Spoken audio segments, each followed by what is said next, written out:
talk about being a product of your pattern, just understand that when we talk about wealth, what you want to pay attention to is not so much whether or not you went out and bought $20 worth of stock, 8 months ago.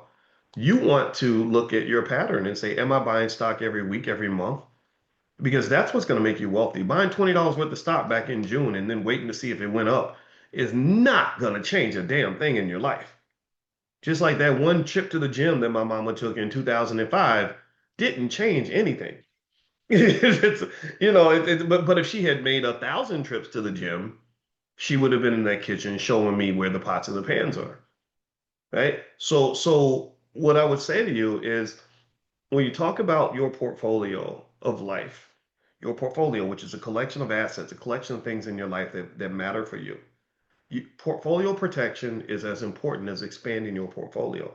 The other thing that matters is balance is everything. You have to have the balance. Right? You can't be the person who's out making all the money, but you're not taking care of your health because your health will take all your money. You can't be the person out here with the money and the health and not taking care of your relationships with family because that can destroy everything else. That can destroy your health and your wealth, right? You have to really sit down and in my view, this is just a suggestion. I don't tell anybody what to do. That's not my job. I'd rather persuade you than to force you into anything. Um, is look at the five things that matter to you the most. Right? Five things that matter: health and wealth, my marriage, my kids, church, whatever it is, writing my book, whatever, right? And look at those five things and look at those as five buckets.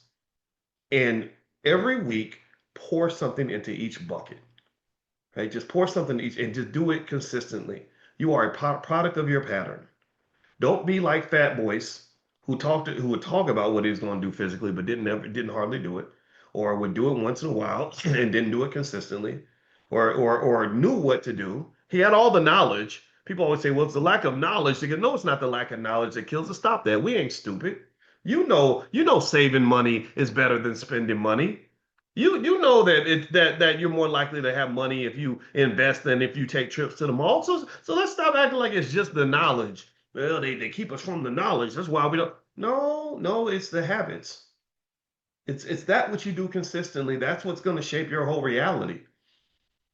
There's never been a building that was built by one person laying down one brick.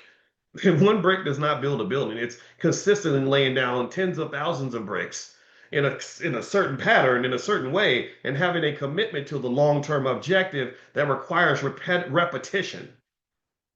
You know what repetition looks like. People know repetition when it comes to sex.